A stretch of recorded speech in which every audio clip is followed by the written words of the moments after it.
Late at night, sitting in a high-rise office above the flickering sea of city lights, Hibino was coordinating the final touches over the phone, apologizing for the late hour, confirming plans for tomorrow, and saying goodbye.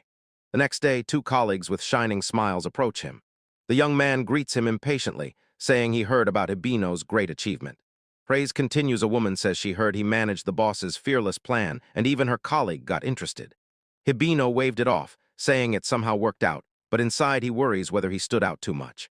An energetic colleague invites him to go for a drink to find out with a smile how he managed to get the contract. Hibino looks away and politely declines, explaining he has to hurry home because supermarkets close soon. Hibino thanks them for their hard work and turns to leave. The colleagues watch him go and say he is probably going to work as usual, and Hibino explains he has a matter he must handle at any cost. As he walks away, another truth flashes through his mind. He is not the magnificent sent by his colleagues imagine in reality. All he wants is to be left alone on weekends so he can tend to his mini tomatoes and watercress on the balcony. Walking down the street, his attention is suddenly caught by the clear clatter of straps. He glances over his shoulder and an interested expression appears on his face. Colleague, noticing the pause, asks what's going on, but Hibino's gaze is fixed on a strange group led by a dog. He overheard one of the women say someone is hanging on an iron pole and it's dangerous, and a deep worry appeared on Hibino's face when the colleague suggested changing the route. He stops abruptly, anxiety runs through him, he wonders what happened. His gaze falls on the group led by a guide dog, frozen at the corner. The colleagues run up with worried faces. A man asks Hibino if the older woman is in trouble. The woman says maybe she just has poor hearing, but Hibino instead perceives the dog's stop as a direct call. Without warning, he rushes forward, leaving the colleagues frozen. They call his name, but he shouts back, pointing upward. Danger, retreat, the iron pole is swinging. He rushes past an elderly woman who is begging someone invisible her please understand, and desperate words only confuse him more. Approaching the guide dog, he asks aloud whether the animal understood his warning. Then with a firm, determined expression, realizes that he himself must reach a safe place and sets off again. From above, the source of danger becomes terribly clear. From the crane hook hangs a huge iron, a heavy beam swinging, and an elderly woman stands directly in its path. A shiver runs down Hibino's spine as he realizes she is about to fall, and his colleagues shout at him to run away as fast as possible. A panicked cry came from the crane worker. He was scolding that amateur who was commanding. With a deafening crash, the beam struck the pavement. Hibino jumped aside and barely avoided the blow, and the thought flashed through his mind that he was about to die. Dust begins to settle around him. He lifts his eyes from the spot where he fell, his face a mask of complete confusion. He shuddered from unbearable pain, tearing his body as if reality itself was cracking into pieces. His mind plunged into chaos and could not form a single clear thought, and the pain was so terrible that he even wished that iron pole had hit him. After all, that would have been mercy compared to this torment. An irresistible feeling pushed him. He fell face first into the dirt. Getting up, he saw that everything around had completely changed. Instead of the city, a dense, unfamiliar forest, and a wave of confusion overwhelmed him as he looked around, trying to understand where he was and what this place was. He looked at himself and realized that his clothes were now loose and foreign, and despite the dull pain, he clenched his fingers into a fist, checking that his hands still moved. His attention was suddenly drawn to a path ahead, where a huge beast with dark fur was heavily heading into the forest thicket. The creature cast a brief glance over its shoulder and went on, its steps rustling in the underbrush. It dawned on him when he saw the face with a tusk it was a bear. Panic seized him, and he immediately ran away, stunned by the thought that such a dangerous animal was so close to the city. He finally stopped, nervously glancing toward the trees. A new fear gripped him at the thought of what to do if the bear returned. He knew that bells and firecrackers scared them off, but he had nothing like that. He recalls his grandfather's words, "Don't look away." With this in mind, he looks straight into the eyes of the tusked bear and decides to slowly retreat, while from behind the bushes, a pair of watchful, predatory eyes observe this confrontation. His determination crumbles, he trembles and falls to the ground, feeling for the first time the paralyzing grip of true terror. Behind him sits a small white creature with several tails, watching. Everything gets worse. The bear grows to full, threatening height, and the boy realizes with horror that playing dead is useless. The beast will simply see food in him, so he forces himself to think and find a way out. But there is no time. The bear lets out a thunderous roar, raises its huge paw, and is about to bring it down on you. In the white whirl of fur, a huge wolf-like beast lunged from the side and interrupted the attack, biting deeply into the bear's neck with its fangs. The boy froze in shock, eyes wide open, watching as his unexpected savior fiercely fights the monstrous bear. While the brutal battle rages, the boy suddenly notices a new creature near his feet. A small white wolf pup, an exact miniature of the giant wolf, puffs up and looks proudly. He froze in complete amazement, not understanding if it was just a bluff. The big white wolf continues its fierce assault. Its powerful jaws clamp tightly and tear apart the much larger bear, overwhelming it with its unstoppable fury. The gigantic beast lunged forward, its powerful jaws clamped onto the tusked bear with deadly force. When the threat was gone, it stood over the fallen creature, blood dripping from its mouth. The boy only froze in admiration, looking at that power, while nearby the small pup and other forest dwellers gathered. The small pup whimpered, and in his mind, a silent thought echoed with relief they were helped. The boy felt the same.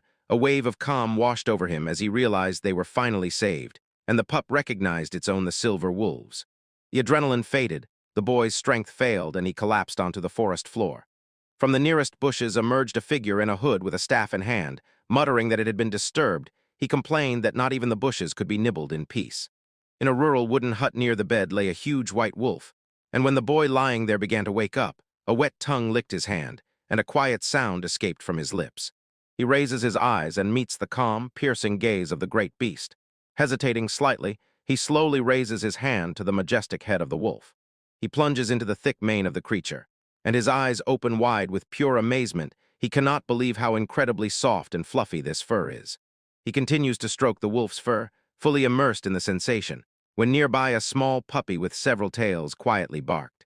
Finally struggling to stand up, the boy looks around the unfamiliar wooden interior, his bare feet standing on 4 cool boards. He asks aloud where he is and if this is still a dream. His eyes widen as the weight of the surroundings settles on him. A sharp realization strikes. This is not a dream. He steps to the open door and freezes on the snowy clearing outside. Fantastic fluffy creatures of the most diverse kinds have gathered. The great wolf, the tusky bear, and many others, all resting peacefully, and among them quietly sits a man in a hood. Stepping out the door and looking at the incredible scene, his face lit up with pure delight. He understood that this is paradise, a heavenly place full of fluffiness. He runs forward with a joyful exclamation, stretching out his arms to tightly embrace the fluffy creatures around. The boy kneels and scratches the big white wolf behind the ear, pure pleasure on his face, and the beast presses against the touch. Continuing the gentle acquaintance, he stroked another large, fox-like creature, then extended an open palm to a smaller, lynx-like one. The creature cautiously sniffed his hand and softly licked it. Not far stands the hooded one who brought him here, watching how everything unfolds, carrying a bundle of firewood on his shoulder. His attention is drawn by a male voice greeting him good morning. The man says he is glad to see the boy so energetic. Startled, the boy lifts his head from the creature he was stroking. A man walks forward, his face gentle. He solemnly introduces himself and says that it is finally a pleasure to meet him truly.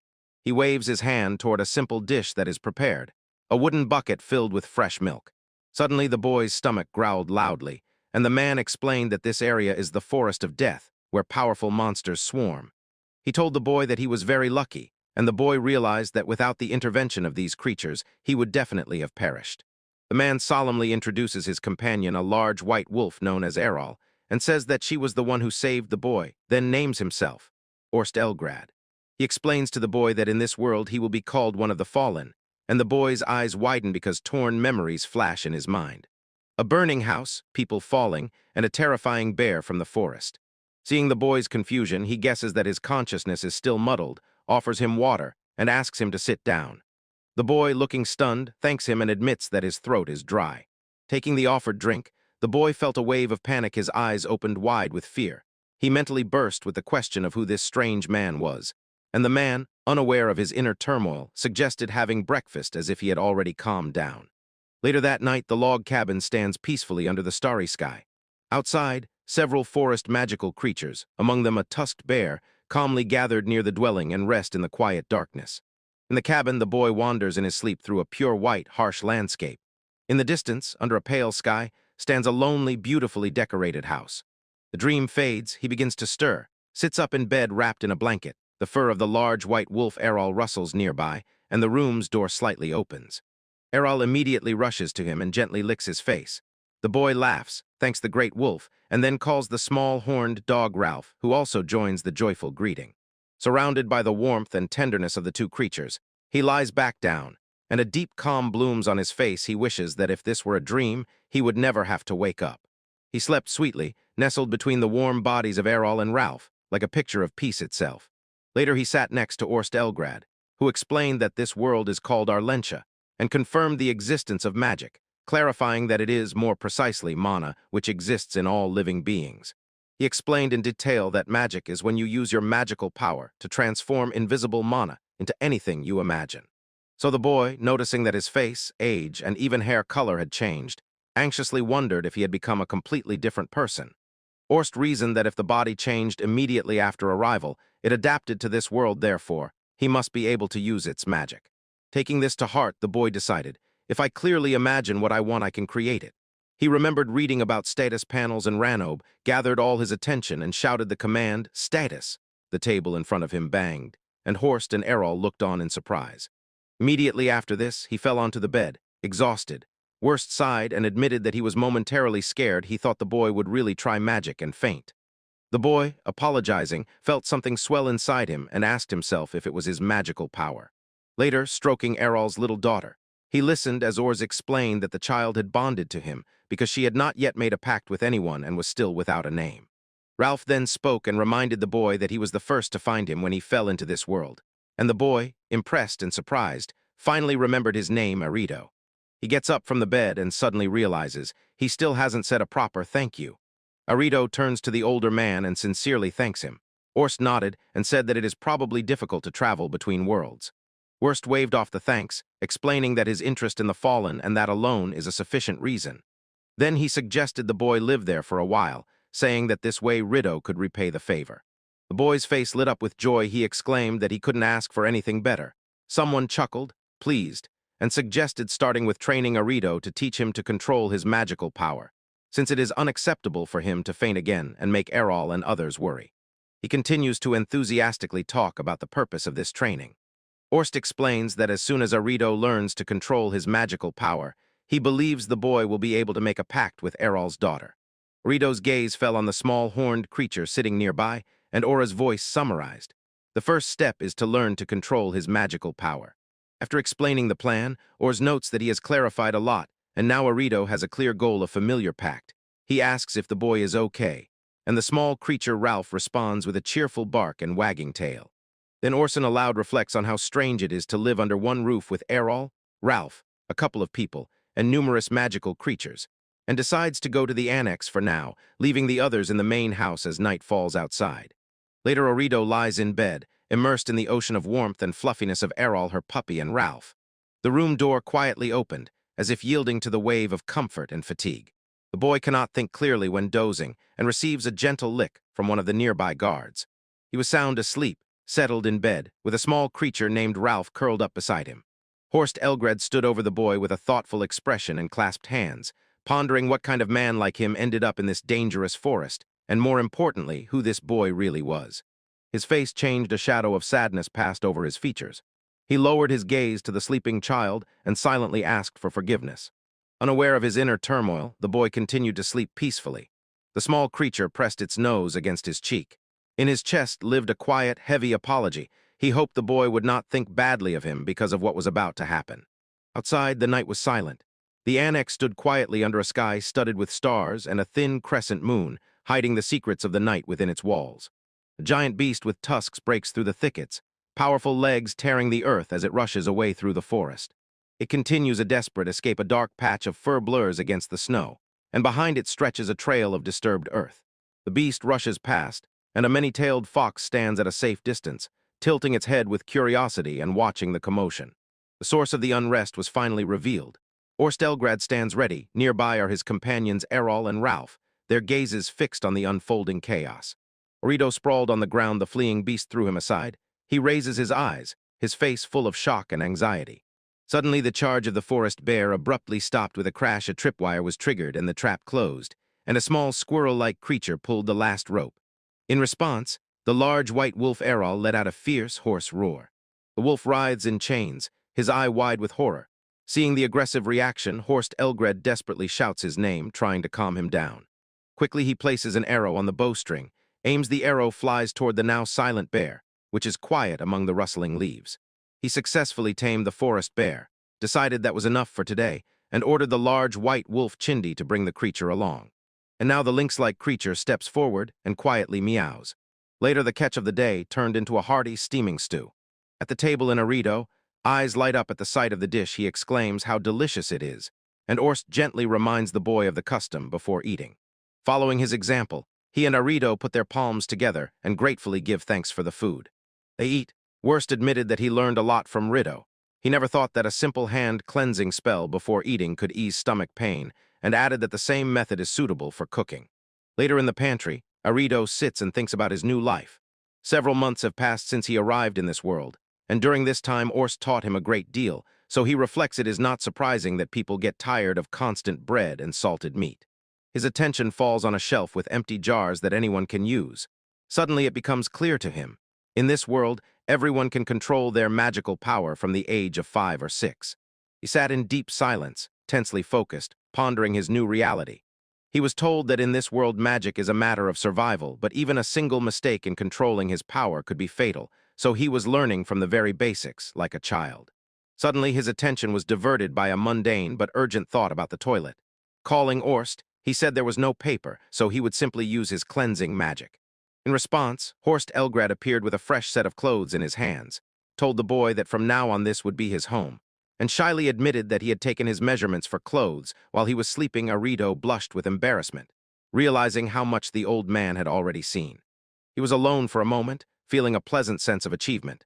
His training had focused on everyday magic, and now he had managed to use not only the basic cleansing spell. The feeling was pleasant, reminiscent of the moment before he fainted.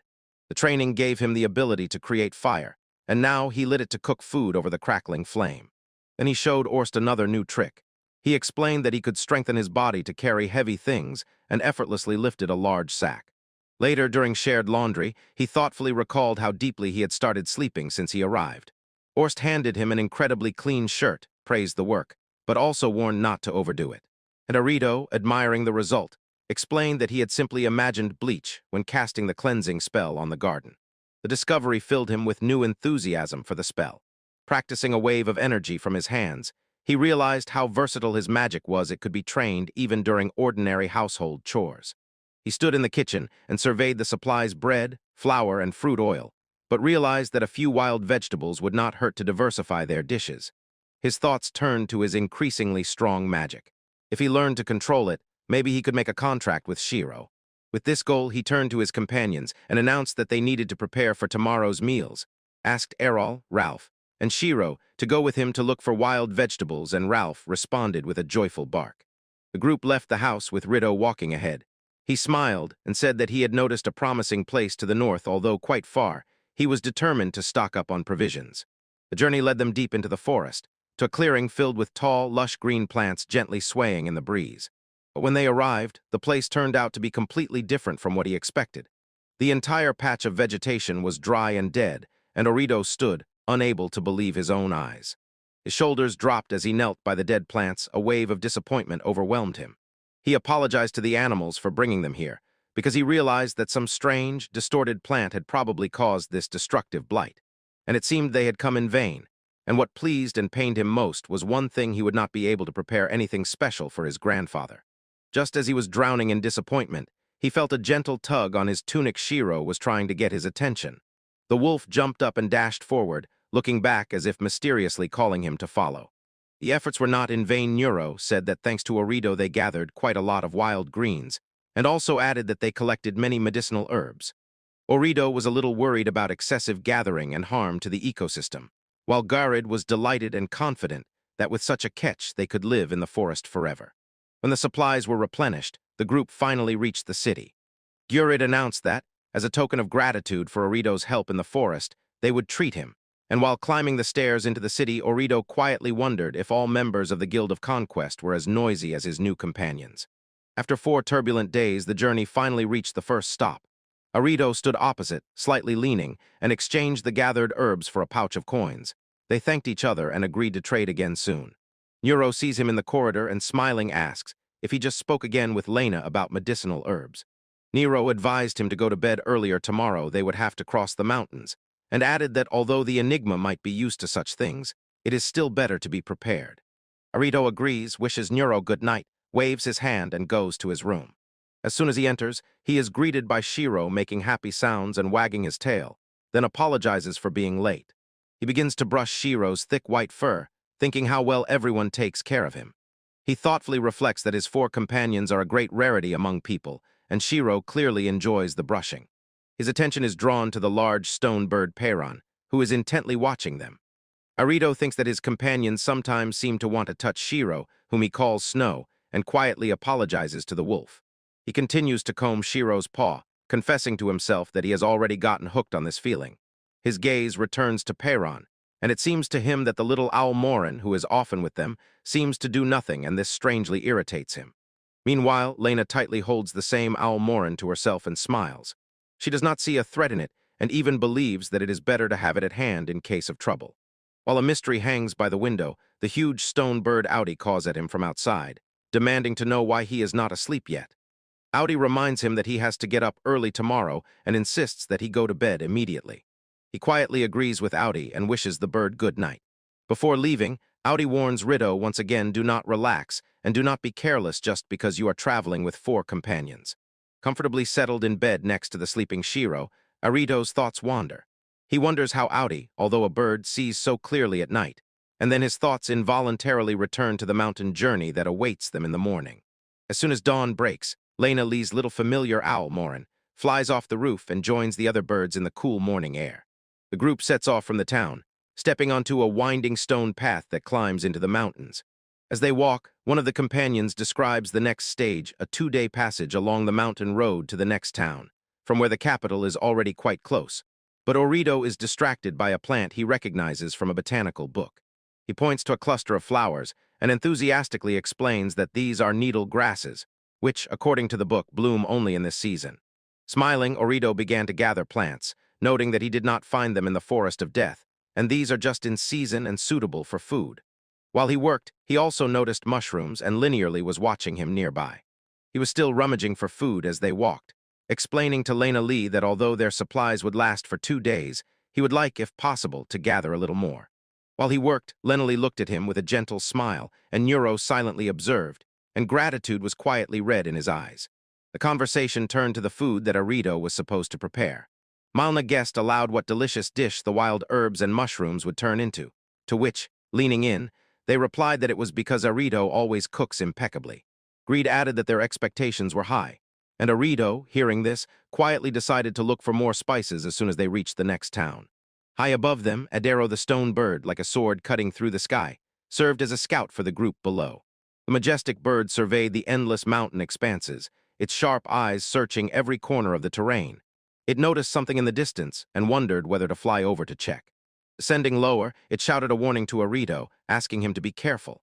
Adero reported that somewhere in the mountains people were being pursued. Arito raised his eyes anxiously and immediately asked for more details. The whole group froze.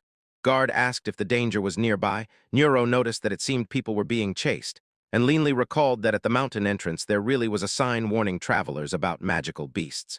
He closed his eyes to concentrate and informed the others that if they went straight, the noise would be on the left. It seemed quite far, but suddenly he froze, he realized. He felt that one of the distant figures had just used magic. He watched as a powerful explosion tore through distant trees, the shock roar echoing through the valley, and a column of fire and thick black smoke rose upward, indicating the place of the clash he sensed. Next to him, Lena Lee narrowed her eyes, and her expression hardened as she assessed the sudden escalation. Their other companions, Neuro, Grid, and Miliana, also felt the same tense anxiety, their eyes fixed on the unfolding chaos. Orito's eyes widened in recognition. As he stared at the nature of that explosion, he knew what it was. Neuro confirmed his thought aloud. It was fire magic, and urgently warned. If it was not stopped, the whole mountain could catch fire. Without hesitation for a moment, Neuro, Lenily, and Greed rushed forward, racing to the source of the dangerous spell. Arito froze for a second. Only Neuro's call, calling his name and urging him to go, pulled him out of his thoughts. Shiro informs Linali that he knows where the source of the disturbance is and asks if he should go ahead alone to destroy it. Linali firmly refuses, insists they go together, and orders the great wolf to lead them there. At her command, Lena Lee and Neuro sprinted through the trees, and Lena shouted to the others that Shiro could lead them. The whole group, Lena Lee, Neuro, Jared, and Miliana, rushes through the forest after their swift guide, and Jared exclaims with relief, Finally, a clear path ahead. She keeps up with Shiro's incredible speed. Now Lena Lee rides on his back. Her cloak whips behind her. She breathes in the air excitedly from this speed. They go on, and suddenly she feels a powerful magical resonance. With wide-open eyes, she shouts that they are close, and Shiro's expression reflects her anxiety. They burst into a clearing and stop abruptly. On the ground lies a huge wyvern with dark scales. Mortally wounded, its plea for rescue was cut off when it collapsed. The shock of what Lena Lee saw instantly intensifies with a new sensation. There is another magical beast nearby, and at the same moment Garid urgently shouts for someone to run to their position. Shifting his gaze to Lena Lee, who looked worried, he presses her, questioning how many more people are there besides their comrades. Suddenly fear grips him again. He realized there is another mage there, and he was standing just behind that. On a branch above, Lena Lee Tiana was watching him and noted that he seemed fine, although she noticed a bunch of pursuers gathered around him. She easily descended to the ground in the forest and sighed with relief he was unharmed. Turning to Guard, she entrusted him with this urgent matter. While she spoke, the magical resonance she was tracking intensified and Neuro rushed to its source.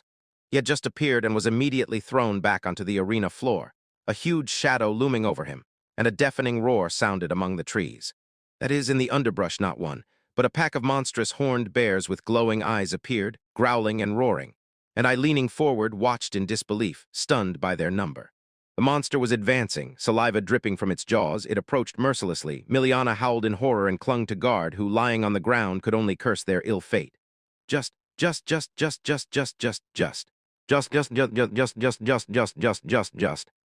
the creature was about to strike, the massive blade of a giant sword bit into the ground right in front of them. A calm voice sounded. A woman with long, light hair asked if they were ignoring her. The sudden appearance was accompanied by the roar of a horned bear that lunged at Karid. He met the attack head-on, his huge sword clashing with the beast's fury with a thunderous sound. She fought desperately, but the woman moved unimaginably fast. She rushed past another beast, her blade became a silver streak, and with one precise strike felled it, and the rest of the creatures froze. Her speed seemed to inspire the others. Neuro laid down another creature with his blade. From a safe distance, the young Orido just stood in awe. Realizing she had felled 3 in the blink of an eye, he considered her incredibly strong. He was not the only one who reacted. Lena Lee Tiana, noticing a gap, unleashed a torrent of magical energy, a white flash that streaked through the air and knocked down another beast. Her spell hit the target, but the mysterious woman had already finished her task. She calmly stood in a small clearing, surrounded by the motionless bodies of the horned bears, and thought that this was probably all. She spoke so casually and decisively that Guard and Lena Lee simply froze. Their faces showed both relief and disbelief. Guard stumbled, finding only one word to describe what he saw: incredible. His surprise was shared by others. Guard exclaimed, not believing how easily she dealt with such a number of magical beasts. Nero looked with wide-open eyes, and Miliana, with a quiet, calm smile, only asked if it really was that simple. Her smile hid a shadow of fatigue. She turned her gaze to them, her face expressionless, and confessed, not quite. Now, with short hair, Lena Lee Tiana approaches Gerd with a gentle smile and softly reproaches him. Weren't you taught that fire magic cannot be used in the mountains? The confused Gerd only stammers in response. A large scorched patch of earth remained from his actions, still smoldering, and he, slightly leaning forward, admitted that it was difficult for him to extinguish the flames. For a moment, calm descended over the forest. A solitary bird soared in the sky, and its chirping echoed in the silence. The silence is broken by a sharp cry. A small red bird-like creature appears, reproaching Rido for his weakness. It screeches, asking if he is not ashamed to be gasping for breath after just a short run. Swallowing the creature's words, Arido sits down next to Miliana, his face hardening with determination. He agrees that he must become stronger and decisively says that tonight he will eat well. Later, when the group had already set up camp, Lena Lee gently bandages Rido's wounded arm with fresh bandages, hoping it will be enough. With a nod, she signals that the job is done, while Neuro and Garib watch. Gathered around the campfire, Garid sighed with relief despite the earlier chaos. They were lucky to obtain so much fresh meat, and Lindley glanced at Arido and said that he would probably overeat again. Tristina proudly displays a pile of cooked meat on a wooden board and says that today's harvest was excellent and that there is still plenty of food. Miliana happily takes a piece, while Rido sits quietly, his bandaged arm resting on his knee. He froze with a piece of meat halfway to his mouth, eyes wide with surprise, and asks the 2 strangers if they are the ones he suspects, newcomers from the Conquest Guild named Roland and Morris. The man with glasses calmly asks him to finish eating first, But then his tone changes, he becomes inquisitive, and asks why their group ended up so deep in the mountains, far from the main trail, while by the fire Lena Lee lowers her head and does not dare to raise her eyes. He continued seriously. He already knows of 2 rule violations they committed, and he warned that they will be lucky if they are simply expelled from the guild now. The companion in the hood intervened and confirmed that the rules were clear. She named 2 forbidden cases newcomers are not allowed to go alone to tame in the mountains, and fire magic is strictly prohibited here, and then persistently asked if they understood why these rules exist. Roland takes responsibility and openly admits that it was his suggestion. He explains that they are from the same neighboring village and were just gathering plants because he thought it would cause less disturbance. Morris picks up his explanation and reveals their motive. They believe that once the magical beasts that torment the villagers disappear, peace will finally come, and she, with obvious irritation, says she is tired of constantly fearing clashes and taking long, dangerous detours. Hearing their naive excuses, Garrett burst out laughing loudly, mockingly asked if their plan was to become village heroes, and added that his fire magic was useless anyway. His laughter subsided, and he quickly apologized. The plan really was funny. He noted that although it would take more time, it would be more correct to turn to the guild. Then his face softened, and he reassured them. Compared to his own mistakes at the beginning, they are doing wonderfully. He continues the story, admitting that he himself once wandered alone into the forest, and it ended as horribly as it did for them. While he speaks, Lena Lee and Miliana treat the group, encouraging them to eat more fried meat and soup, and Roland listens, holding a sizzling piece of meat in his hands. Looking at the night sky, he begs them not to despair and says that a miserable failure does not make them miserable people. Although he admits that words come hard to him beside him, Lena Lee quietly stirs on his. His words touched 2 newcomers. They were overwhelmed with emotion. They swayed and lowered their heads. Tears glistened under their bandages, and Roland sincerely thanked, feeling that this kindness seemed to atone for his past mistakes. Meanwhile, Nero turns his attention to Arito and asks what the boy thought when he extinguished the fire. Arito looks up at him and sincerely thanks him. The boy, with wide eyes shining with admiration, simply said that everyone in the group is strong. His naive confession caused Miliana to smile. He seemed extremely cute to her. Jokingly, she said that with such enthusiasm he could probably even tame a wyvern, although it would be easier just to kill one, and Nero laughed heartily. Arito, who is now eating from a plate, considers the idea of taming a wyvern too dangerous, and Nero explains that this species of dragons is extremely proud, and because of this, it is incredibly difficult to negotiate with them or make a contract, after which he poses a hypothetical question to Arito. If he did manage to tame one, wouldn't he be able to fly in the sky? Nearby, Lena Lee savors her dish and enthusiastically notes how delicious this sauce is. And he admits that he does not like the feeling when his feet leave the ground, scratched his head and smiled crookedly. He recalls that the sky was a terrible experience even when he was with Horst, and when a large bird flew overhead, the riddle raised its gaze and began to comprehend this new information. Pieces of meat sizzle on the fire, their juice crackling and rising as steam. Rockbird exclaims joyfully, telling Orst that this is exactly how he likes his meat. And Orst, holding a tray with grilled steaks, explains that it is because today he managed to grill them especially well. While other creatures, the forest bear, Ralph, and the wolf cub also enjoy the meal, the white-guard wolf notes that this texture is simply captivating, crispy on the outside and soft inside. He says he would like to eat this every day, and adds that the taste is so familiar as if the very one who composes riddles prepared it. Hearing this, he ran his hand over his mustache, satisfied. The wolf remembered that Rito relentlessly practiced grillings every day, Orst degrees, and decided, if this creature is so happy, then he too must try seriously. With renewed energy, he proclaims that it is never too late to start something new, swearing to try many things again starting tomorrow. The white-guard wolf looks puzzled, but suddenly swallows some unpleasant premonition is crawling unknown over his. A moment of reflection passed, and Orst gave instructions to the group to carry furs and dried meat, warning that the packages are heavier than they seem and not to overload themselves. Having gathered supplies, the group sets off. Boots and Paws step on the grassy ground. They make their way through the wilderness. A small group walking together. The capital is still far away. As the group moved, Lenley glanced at Grid and asked if the capital was their next stop, and he turned to her, nodded, and replied that first they would stop in the city ahead. There is also a branch of the Taming Guild there.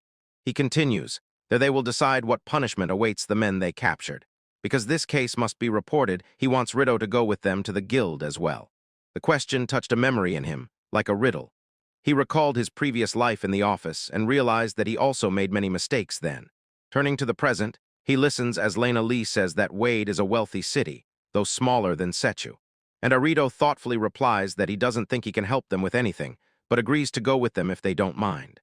He agreed, and the group moved on, soon finding themselves before the huge gates of their goal, the city of Wei. A dull blow rolled over the rooftops of the city and made the very air shudder under the wide, cloudy sky. The sound seemed to come from a majestic stone building, and at its entrance guarded a formidable sculpted face of a roaring lion. Within its walls, the hall buzzed with the clamor of adventurers and mercenaries, a chaotic symphony of clinking mugs and loud conversations. Visitors from all walks of life filled the tables, their faces telling stories of travels, while waiters with honed agility weaved between the crowded tables. Suddenly, a heavy step broke the noise. The impact passed through the wooden floorboards and drew the attention of everyone nearby. At the same time, they turned. The stern gaze of a man with an eye patch, the curious look of a woman with horns, the wary glance of a girl in bandages, and the surprised expression of a man with red hair all directed their eyes at the source of the commotion. Suddenly appeared a mountain of a man greed. He stood like a rock, scratching his broad chest, and his shadow loomed over a much smaller figure. His presence was overshadowed by another large, rough man, who leaned forward with a face mask of contempt, calling this the base of the Conquest Guild, and looking down disdainfully at the invisible person, asking what such a small fry could want. The tense confrontation was interrupted by a sudden rumble. A new group burst into the guild hall, and a burly man with a fur collar stepped forward, introducing himself as Garide from the Special Rank Squad, Emerald Sword, and confidently asked the confused receptionist if the guild master Dylan was present. His statement silenced the entire room. Hibino and the blonde boy froze, their faces a mixture of shock and admiration, because one word echoed in their minds: emeralds. Next to guard, the elf girl awkwardly leaned over and blushed deeply, her eyes wide open, and she whispered the second half of the name the sword one. He stands with crossed arms and waits for an answer, and the once noisy guild hall froze. Everyone is mesmerized and silent. Silence exploded in a wave of excited exclamations. Guild members leaned over the railings and, not believing their eyes, shouted that the real Emerald Sword, the legendary special rankers, are here. And the formidable man who earlier started that quarrel now raised his eyes and, sweating from genuine admiration, looked at the famous Wyvern Slayer Greed. The company walks through the crowd, whispers follow them. Guild members aloud wonder who the boy with them is, pointing at his familiars. One of them got so excited that he loudly asked for an autograph. The blonde boy sighs. He is clearly uncomfortable with this sudden attention. Reed ignores the noise, leaning against the registration desk, calmly repeats his request to the still stunned receptionist he wants to meet with the guildmaster. The blonde boy watches the scene and thinks that the Tamers Guild is as crowded as the Trade Guild and Iron, although the atmosphere here is completely different. The crowd around buzzes and repeats the name, Emerald Sword. Now their gazes are directed at him, the mysterious boy among them. They watched as the guild receptionist asked them to wait a little. The great warrior Greed simply smiled, propped his chin with his hand, and cheerfully said not to rush. The indifferent behavior of the companion did not calm the boy's growing anxiety. He suddenly realized this is a bad situation. The time has finally come, and if you remember, the guild master Dylan and Greed were like fire and water, an explosive mixture. At that moment, the receptionist appeared again at the top of the luxurious main stairs and called them down, thanking them for their patience.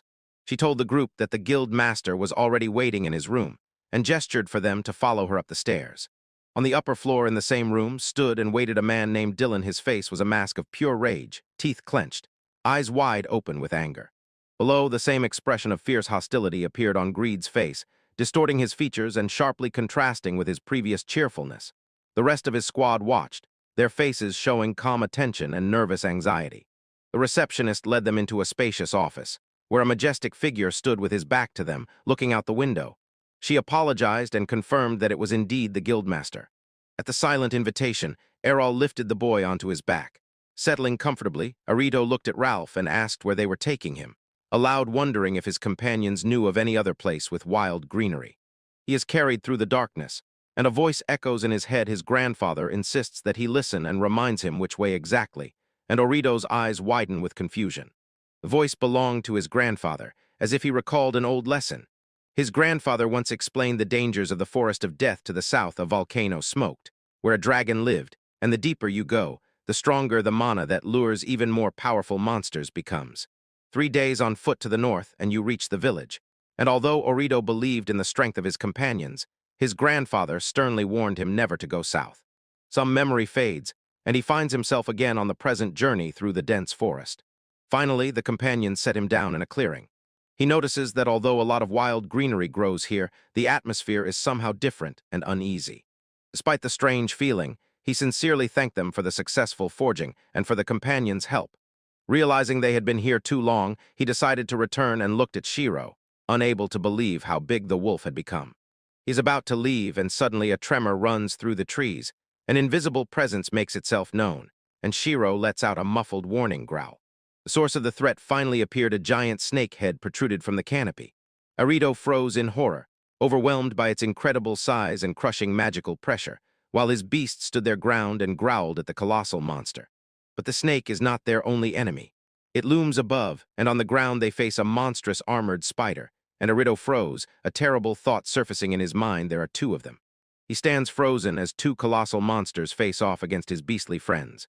The giant snake hisses threateningly, and the big white wolf Errol lets out a low growl and positions himself between the boy and the threats.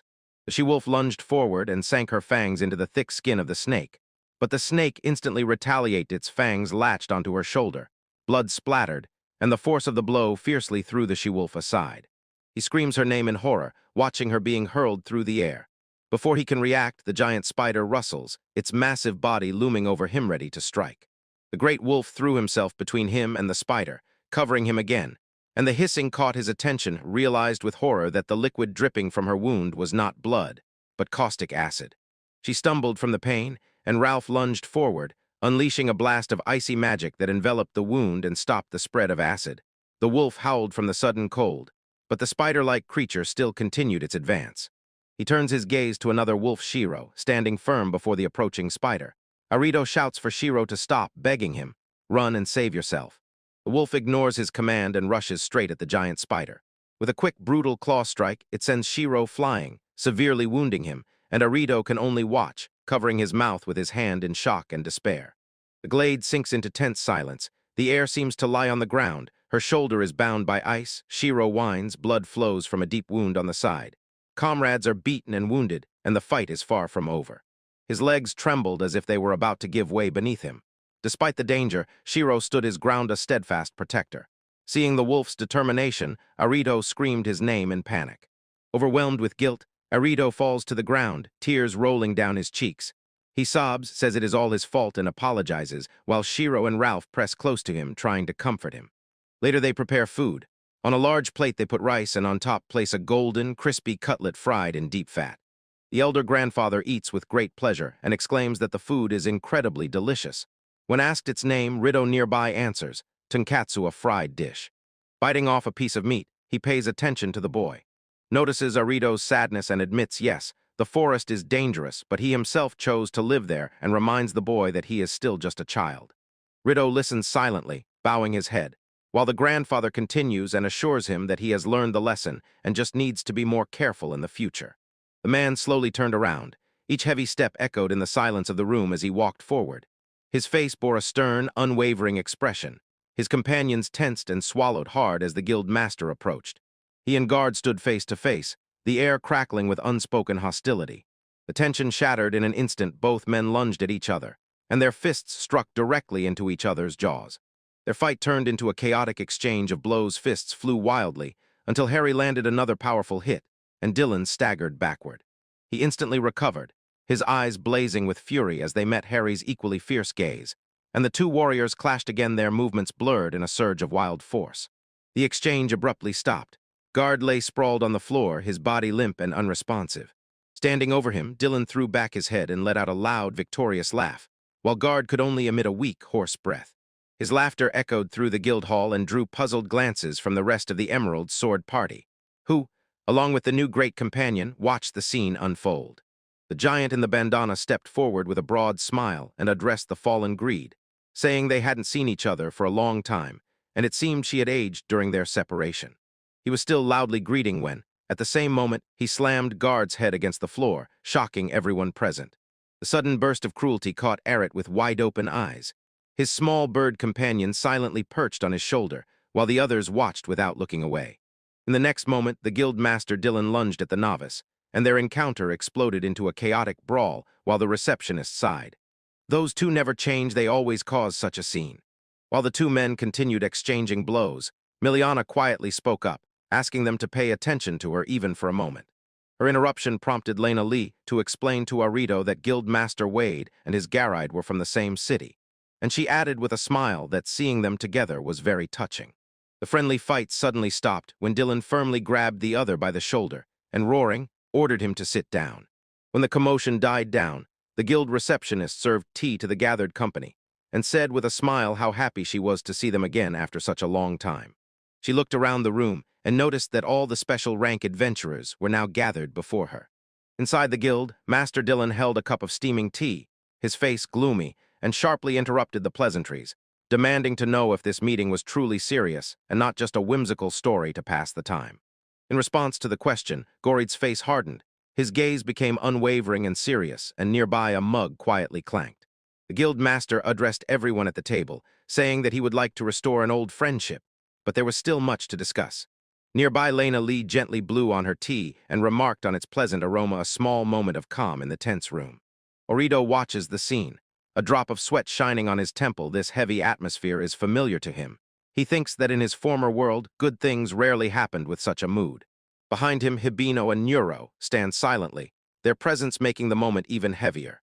The quiet tension is broken by the soft clink of a cup being set on a saucer. Breaking the silence, the warrior in the bandana sipped from the cup, praised the quality of the tea, and cast a glance at the Garide seeking confirmation. His remark made Lena Lee look at her hand, and she suddenly realized. Dylan really brought good tea, so it is probably a well-aged, select variety, and the others were listening. After a short pause, Guildmaster Dylan's face becomes stern again, and he announces that he will explain everything in order: the report, confirmation, and a few minor tips. He sits before the gathered adventurers of special rank, his face gloomy, attentively listening to their first words. He tells them that he also has questions, but first wants to hear their report in turn. Far from the guild hall, high on a tiled roof, a great horned owl quietly hooted. Its gaze was fixed on the horizon. During the meeting, the travelers exchanged tense glances. Neuro gently nudged Lena Lee to draw her attention, and the younger ones, Arito and Miliana, looked on anxiously. Taking the initiative, the large warrior with a bandage leans forward slightly, preparing to speak on behalf of the group. He begins, explaining that just before their arrival, they got into a minor incident. Nero agrees and suggests starting the report with that event. And while he says this, Lena Lee calmly takes a sip from her cup, and Gerd listens intently. The traces of that event were visible on their faces. Both the warrior and Hibino wore fresh bandages, clear signs of a recent skirmish. He recounted that yesterday, when they were crossing the mountains from the southern village, their group encountered two newcomers, Morris and a young man named Nalan. He continues the story, pointing on the map how those two newcomers went to look for food on the northern slope of the mountain. It seems on the way home they got lost and wandered onto an old road, now considered the habitat of magical beasts. That's where they were attacked. Telling this, Guildmaster Dylan turns to Orito with a sharp look and asks if the fight started then. Orito confirms and adds that his familiar Audi was the first to notice that pair. He recalls that scene. His great horned owl Audi was just helping two stranded travelers. And just then, suddenly, a fire broke out, and Lena Lee interrupted, explaining that Euskola was growing right there, a plant known for causing fires in the mountains. She looks at Arito again and, with curiosity in her voice, asks if he brought a sample. He extends a bunch of leaves of that plant, thereby confirming that it is indeed it. Lena Lee explains in a trembling voice. If the ignition were left unattended, it could grow into a colossal mountain fire, and adds that it was another familiar of Rito's who informed them about it. Then she turns her gaze to Miliana for confirmation. She, closing her eyes, quietly agrees and adds that she tried her best to extinguish the flames. Barely noticeable blush appears on her cheeks as Lena Lee smiles and agrees, and the warrior in the bandana and Neuro enthusiastically chime in, exclaiming that Mia really worked the hardest of all. Guildmaster Dylan processes this information, his face a mixture of shock and disbelief, and he says that for a person who usually does not want to put effort into work, Miliana's actions are completely out of character. She replied briefly and sincerely, "I don't want to." Dylan is strong. Not missing the opportunity, the warrior in the bandage with a smile suggested some personal training with the guild master after the meeting. Lena Lee continues the report and explains. When the squad finally met Morris, Roland, and Redbird, the fight was almost over. She adds that those two apparently effectively used monster traps found along the old road and neutralized the threat before the main group arrived. Meanwhile, Roland confirms this story and adds that they still profit from such finds. And nearby on a branch, a red bird chimes in, and he also helped a lot. Arito looks up and smiles confidently, as if to say that both Redbird and Snow are partners he can truly rely on. In the guild hall, Guildmaster Dylan leaned forward, his face a mask of deep skepticism as he listened to the report. His gaze was fixed on the two adventurers before him. He addressed them directly, calling Morris and Roland. Morris flinched but quietly answered affirmatively. He enthusiastically began recounting that incredible series of events. How they accidentally got lost during the gathering, then again accidentally encountered a magical creature. In the middle of a mountain fire supposedly defeated it with its child familiar. And finally another stroke of luck, Miliana was in a good mood and extinguished the flames. Finishing his account, his voice dropped to a low, threatening tone. He leaned closer, clenched his knee tightly, and demanded to know if everything really happened that way. The question was met with overwhelming silence. Morris and Roland began to sweat, their eyes wide open with fear. He did not give them time to recover, pressing them, demanding an answer to his challenge. His face hardened as he laid out the full seriousness of their situation, and asked if the special rank squad really tried to lie to Guildmaster Wade. The hint hung heavily in the air, and Roland only stared back, gripped by horror. Finally, he could not hold back, stammering. He admitted that he received help from Rito. Then in a panic, he and Morris simultaneously blurted out their confession. Roland took the blame, saying he lost them due to his poor orientation, and they sincerely apologized, insisting it was not a lie because somehow everything eventually worked out. Master Dylan leaned back with a knowing look, addressed the two boys, noted their unfortunate situation, and said he would consider the case and access. The words hung in the air, leaving Garrett in nervous sweat, while Morris and Roland froze in place, not knowing what would happen next. Arito quietly observes that what started as a small report has grown into something much bigger. Meanwhile, Dylan leaned back in his chair and sighed with relief, saying he feared a much more serious problem. He turns his attention to Grid and recalls a past punishment. He had to clean the guild premises for 100 consecutive days and haul loads in his free time. And he says that the rookie mistake then and the mistake now are completely different things. Noticeably embarrassed, Grid asks not to talk about it. Next to him, Neuro quietly agrees with the guild master's assessment. Lena Lee joined the conversation and said thoughtfully, what would happen if a beginner-rank adventurer acted so recklessly? She emphasized that Greed is now of a special rank and noted with sufficient diverse experience, Morris and Roland could also become one of the outstanding figures. Sillin interrupts all assumptions with a sharp objection, slams his hand on the table, and declares that it is impossible little useful can be taken from painful memories. His gaze fixes on Morris and Roland, and he demands to know what is wrong with them. Even before they could answer, Arito sharply stands up, interrupts the guildmaster, asks for permission, and prepares to add something more to the conversation. He asks Guildmaster Dylan if he can already finish his testimony. The guildmaster, who had been listening attentively all the time, was clearly surprised by this question. He explained that although his name is Rito, he does not belong to the Subjugation Guild. He has just become an apprentice of the Merchant Guild, and is going to their branch to wait, sighing with relief. Seeing the state he was in, Dylan gently tells the boy to hurry and apologizes for taking up his time. After that, Arito and his companions returned and left the office. As they walk away, Dylan's face hardens a little, and he sincerely thanks Arito for finding two of his lost guild members. In the corridor, Linley calls Arito, she guessed correctly. He is heading to sell healing herbs at the pharmacy. He confirms this, and she beams with joy that her intuition did not fail. Then she asks if she can go with him. The unexpected question caught the enigma by surprise. Meanwhile, high above the guild hall, a gigantic horned owl takes flight into the sky, its mighty wings beating the air. In the office, Dylan tells Greed that even a wild horse can behave like a gentleman in front of idiots. Greed smiles and notes that from the very beginning he thought Dylan is truly gentle. Somewhere else, Neuro says that today Miliana is the most worthy of praise in their group.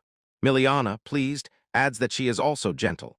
Lena Litiana encourages the praise and says that she can be praised even more, but Neuro decides to stop there. He watches as the pair leaves and asks Greed if those two will return to the guild. Greed smiles confidently and assures that they will definitely come back. He elaborates on his thoughts, behaves like Rito, and swaying walks away, saying that it's because they are competent idiots. As they leave, an urgent voice calls out, "Wait!" It's Morris. Her eyes are still bandaged, and she steps forward to thank Arito. She excitedly explains that because of him, she and Roland finally realized that they had wronged their comrades. From a window high above, Guildmaster Dylan watches how everything unfolds, and dryly says that some Rido immediately tore off the leaves of the Uscula. Ignoring the stares of others, Arito walks on, lost in thought, quietly wondering why people, having made a big mistake, blame themselves first and foremost. She looked at him and quietly shared the thought. Maybe Morris and Roland are just like that, it's in their blood. She points down the street, drawing the group's attention. Regarding the Merchants Guild, she explains they just need to turn the corner. High above, their stone bird companion circles over the city rooftops. In one shop, Arito's errand proved successful. The saleswoman, folding her hands in gratitude, sincerely thanks him for buying such valuable medicines and herbs, and says with relief that she is glad he agreed to buy them. He gently replied, "Thank you, sir," explaining that the money he received for the herbs was enough to pay for the books he wanted to buy, while the bookstore employees calmly continued their work in the background. Returning to the others, Milna asks if Lena Lee also plans to go to the guild shop for shopping, but before she could answer, Arito gladly responds and says he will go. His enthusiasm instantly catches Lena Lee's attention. She looks at him, surprised, notes that he only goes to such places to buy ingredients for cooking, and agrees. The more spices, the better. While Arito was preparing for the next task, the rest of the company stood nearby, and Grid shouted to him, noticing that the others had already entered the tavern, then turned to Odd's feathered friend with a request to inform him as soon as the rest came out. He, however, immersed himself in his own world with a slight blush on his cheeks, thinking about his goal. He found it funny to think that there probably wouldn't be any fish here, and he still hadn't found me soy sauce or rice. The desire to eat them was palpable. His strong desire did not go unnoticed. Nearby, Ralph raised his eyes to the sky, mouth agape, saliva dripping from his chin, and he too shared the boyish culinary craving. However, his expectations were shattered by disappointment. A large dish piled with what looked like charred, stone-like lumps of food. Orsten Elf awkwardly explained his culinary failure. He wanted to carefully fry the meat, but trying to bake it too long with weak fire magic, he realized it had turned into this inedible heap. Hearing this, Rousehead wilted in despair, and Shiro, as always nearby, asked him not to lose heart, pouring water from a bowl nearby and tried to calm him down, saying such a disaster would not happen again. He still did not believe it, looking at that pile of burps. No matter how it looked, for him meat remained meat, and hunger was irresistible. Sighing resignedly, he began to chew one of the burnt pieces. While he ate, Shiro watched nearby, slightly wagging her tail, then began licking the plate to a shine herself. Meanwhile, in a much more pleasant setting, Arito was served a real meal. Linely placed a plate before him and explained that it contained meat and vegetables cooked in thick soy sauce, chicken fillets smoked with salt, and bread as a side. She also brought drinks for everyone. He raised his mug and clinked it against the mugs of his comrades. Arito apologized to the large warrior in the bandana for rushing him in the Tamers Guild, but the warrior just smiled and congratulated them on reaching the city of Wako. The warrior waved off his apology, saying the conversation with Dylan was already over. Arito turned to Lena Lee and thanked her for everything, and when everyone settled down, a clear creak sounded from the door. Shiro was patiently waiting there. While the group continued eating, Lena Lee addressed Arito, noting that this was his first time in the capital, and gently asked if there was anything he would like to know in advance. He hadn't had time to answer when the warrior in the bandana overtakes him and asks if there is a library in the capital. Arito remains silent meanwhile, his thoughts fixated on one goal: to find the Emerald Sword base nearby. Neuro explains that the capital, Razun, is so large that there is a system of carriages that regularly run throughout the city. Arito is shocked when he hears they are called city buses. The warrior in the bandana confirms that these carriages can take you to the library, and even to their shared base. Lena adds to the list of the capital's highlights, mentioning that there is also a school of magic nearby. Her remark seems to have shaken the mood in the air. The warrior in the bandana admits there is one thing that worries him a little, and Neuro, whose face has become serious, confirms they are thinking about the same thing. Linley agreed and said she was worried too, all three anxiously focused on the mystery. Meanwhile, on a neighboring roof, the small, familiar Owlmorn watches the tavern intently and quietly whispers to his invisible companion that after dinner, everyone should gather in Guard's room and talk. The companion turns out to be Shiro. He playfully rolls on the roof tiles.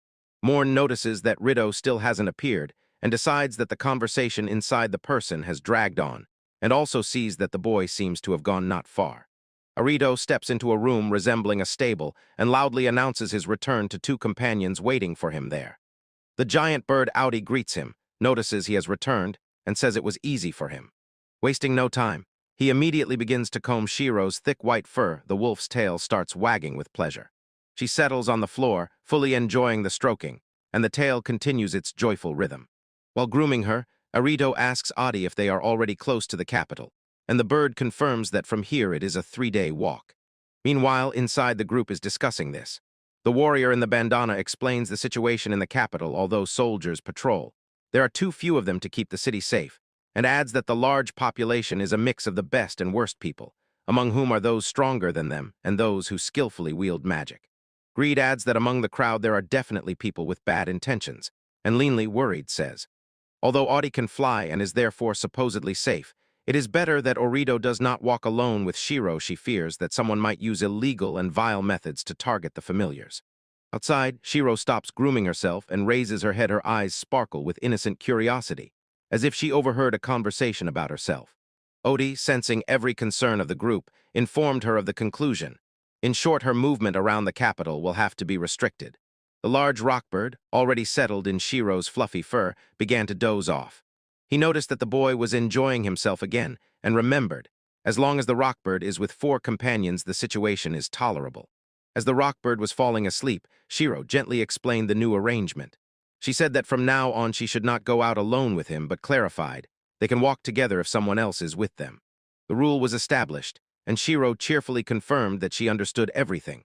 From his tower, Robert also nodded and advised both of them to rest well so as not to be too tired the next day. Heeding the advice, Arito plunged into a deep sleep, whispering thanks to Audi and Snow and wishing them good night. The night passed, and when dawn shone over the city, Rockbird from his place on the roof let out a cry that announced the new day. His cry quickly got lost in the city's noise, as crowds gathered near the main gates, and the air was filled with the chatter of travelers and merchants. The queue winds toward the entrance. People in hoods and weary travelers stand in it, waiting to be let in. Finally, their turn came. A woman in official uniform called them forward, recognizing them as that man and his companions from the Emerald Sword group. She asked if it was their first time in the city of Razan, to which Arito simply replied, yes. While he waited, a large warrior with a headband addressed the gate guard, guaranteed Orito's identity, and assured her that his loyal companions were obedient and posed no threat. But the guard still looked uncertain. She sighed and admitted, rules are rules. She would allow them to enter, but warned that the entrance required payment of 2 copper coins. When they paid, the group passed through the gates and found themselves on the noisy streets of Razan, and Arito looked around. A bit confused, it seemed everyone else had face passes, so it was easy for them to enter, and the warrior with the bandana cheerfully led them forward. His gaze lifted upward, and he froze with admiration. The buildings were huge, towering even taller than in previous years. While he gawked at the architecture, the noisy warrior pointed to a large horse-drawn cart and enthusiastically suggested taking the city carriage. Soon the whole group settled into the carriage and set off through the streets of the capital. He pressed against the window and stared at the views, while Shiro contentedly laid his head on his lap. The grandeur and energy of the city were undeniable. This was a true capital. The wolf also looked interested in the new place. His ears trembled from the rumble of the carriage, and he watched attentively as the city flew past. Lena Litiana gazes thoughtfully out the window, dreaming about the opportunities this new city will bring her, while nearby a man in a bowler hat sits quietly, unnoticed by anyone. As they travel, Gary notices they are passing a residential area. Arito, with Shiro nearby, realizes that the supposed base he is looking for must be somewhere else, while the man in the bowler hat thinks this is a good place to gather information about the fallen, whom he seeks to study. Suddenly his face lit up with excitement. Looking ahead, Garid announced that he sees the destination and that they would be getting out soon. The group exited and stopped in front of a large house behind tall gates. Guard spread his arms wide as if welcoming everyone, and with a proud smile said they had finally reached home. At the Emerald Sword's headquarters in the capital, Arito works diligently in the kitchen, pulling freshly baked bread from a large brick oven, while Shiro quietly creeps along the floor nearby. He proudly announced that everything was ready, and Shiro cast an approving glance at him. After a quick taste from the pot, he confirmed delicious, satisfied with the flavor. Salting meal, a hearty stew of lamb with chicken and vegetables. When it is served, Lena Lee exclaims with delight. She enjoys the stew, notices that it is already the 3rd day in the capital, and that this dish goes perfectly with bread, recalling how members of Emerald Sword took her around local shops and pointed out where it was dangerous. Her thoughts darken when she remembers the walk through the city. She is burned by angry looks from all sides, as if an enemy is watching her, and nearby Shiro and Rockbird are also tense, both on edge. This constant anxiety does not let go. She is grateful to stay in the common area, having agreed to cook food for them in exchange for lodging instead of paying for a hotel. She briefly explains what is happening. Grid and the others temporarily left to pick up their relatives from surrounding towns and villages. They are so well known that they decided to move their families to the capital for some time, where, in their opinion, it would be safer. When the others were already preparing to leave, Arito addressed Lena Lee and earnestly asked her not to disappear alone. She agreed, promising to stay close and hold the position together with him, then called Jared, whom the comrades jokingly restrained, telling him not to overdo it, saying they could handle it. She listens as Rito reviews their situation and confirms. For now, only the four of them are at the base himself, Snow, Audi, and Lena Lee. He further explains that the places shown to him were just neighboring stores with food and supplies. He feels calm because he stocked up on provisions, and adds that the kitchen at the base is very convenient to use. After finishing the meal, he decided it was time to clean up and thanked Snow, who licked the plate to a shine. Working, slightly bent over, he approaches from behind. She calls him and asks if there is any specific place he wants to go. She freezes for a moment, considers the question, and directly says that she felt in him a desire to go somewhere, so she asked about it. Arito confirms that she is right. Her eyes open wide with understanding. She realizes that he wants to go to the library, the very place she herself wanted to visit earlier that day. Surprised by this coincidence, she asked about his plans with a smile and said she was in no hurry. Upon hearing this, Arito decided to go as well. Lena Lee carefully places the book on the shelf, and Arito notes that to use the library, a special procedure is required. He thanks her but asks with a hint of doubt if it is really allowed, and she leans closer, quietly reassures him, and says that she herself can be a guarantor. She smiles and frankly admits that she has a hidden motive. She hopes that from now on he will help her make medicines. When Arito agrees and says he will prepare, Lena Lee adds that she is learning a lot and is very grateful for this opportunity. He goes outside, Shiro runs alongside, and suddenly someone shouts, "Are you going out?" He stops for a moment, apologizes to Shiro that he must leave him behind, gently squeezes the wolf's cheeks, and adds how cute he is. Lena Lee advises, in a place like the library, it is better to come dressed nicely so as not to stand out, and points to the outfit she previously bought in the city. Now in a vest, cap, and trousers, he looks at his reflection. Audi and Rockbird appear and directly ask what he is doing. Arito says he was just trying to look decent, to which Audi remarks how hard it is to understand people, and Arito agrees with a bitter smile that it is often difficult for people too. Setting off, he and Lena Lee walk through the bustling streets of the capital, a horse-drawn carriage clattering nearby. As they move, Arito looks around and with wonder notices many people his age who look like students. His gaze involuntarily turns to the majestic, castle-like building on the hill in the distance. He calls Lena Lee, joyfully pointing ahead. Walking through the capital, he cannot help but notice her elegant posture. He looks admiringly at the giant building on the hill, the very same school of magic, cannot help but marvel at its size, and aloud wonders if the people walking nearby are students. Lena Lee confirms that the library is in the same area, but reminds that this district is very large. He gazes at the distant school, dreaming about the nature of magic. Noticing his interest, Lena Lee asks if he wants to attend there. Her voice changes as she begins to explain the main thing he must understand if he wants to live in this new place. She explains that magic is the art of combining one's own magical power with the invisible components of the world to manifest the desired phenomenon. She advises mastering this skill and that he should practice it daily.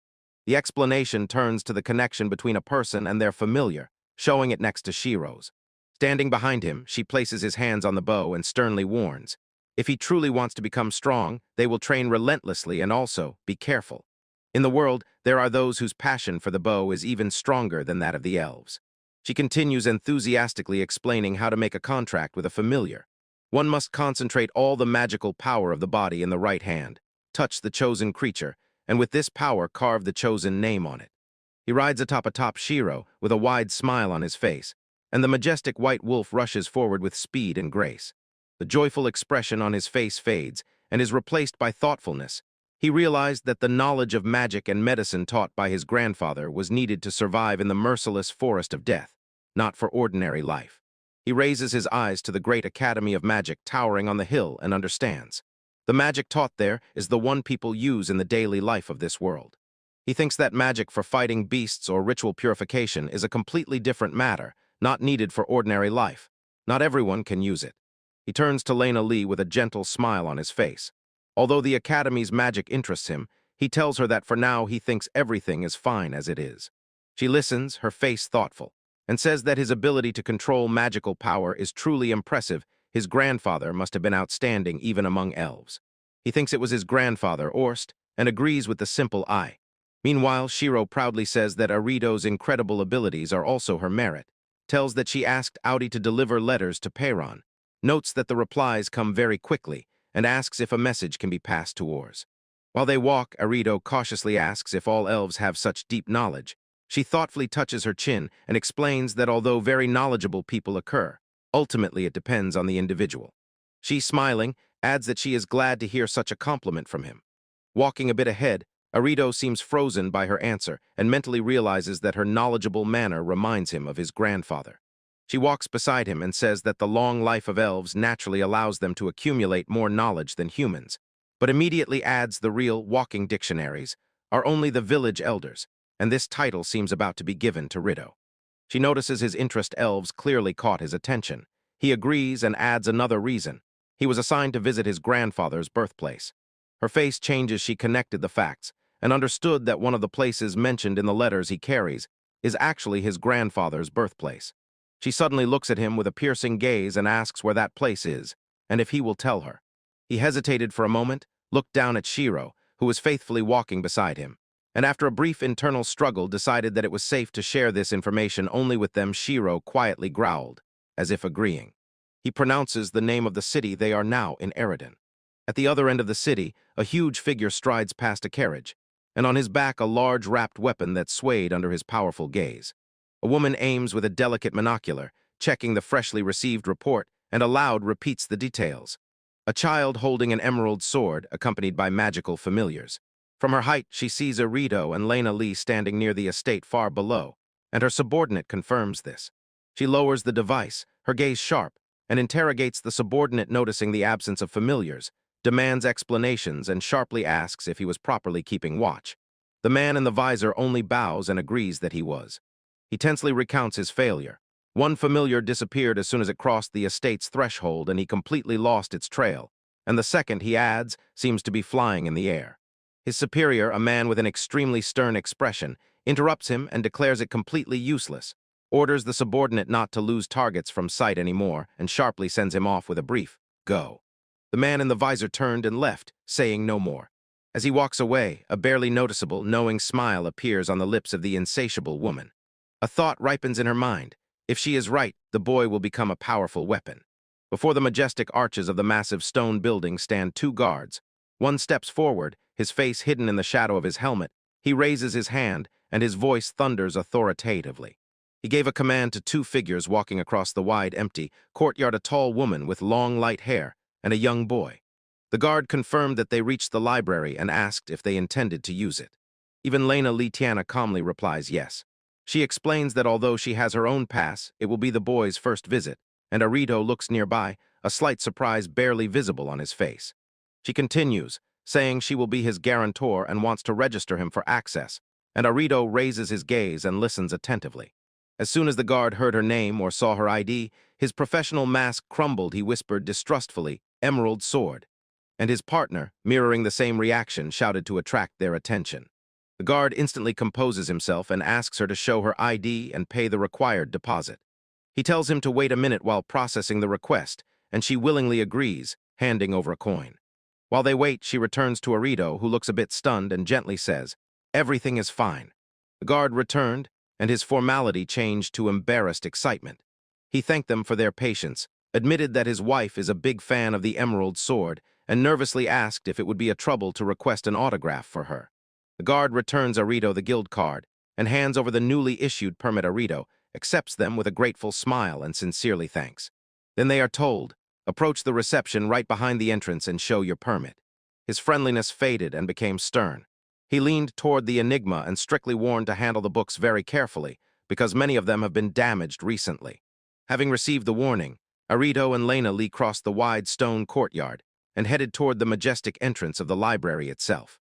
Upon entering, Arito is immediately stunned. He looks up with his mouth agape at the cavernous, multi-level hall, whose vaulted ceilings tower above countless rows of books.